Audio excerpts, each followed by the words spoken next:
Ilang araw nang iniinda ng ilang nagtitinda ang matumal na bentahan ng karne ng baboy sa Lipa City Public Market. Alamin yan sa report ni Paul Hernandez.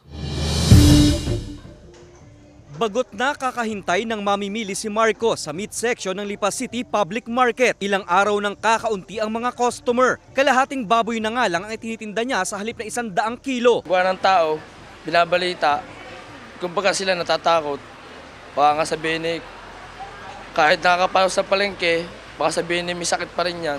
Mas naramdaman ang hina ng benta nang pumutok ang balitang may ASF sa lalawigan ng Batangas. May isang barangay sa Lipa ang apektado ng virus, pero pinapawi nila ang pangamba ng mamimili dahil ligtas sa sakit ang mga karneng baboy na pambenta. Pinapakita po namin yung tatak ng baboy na galing po slaughter.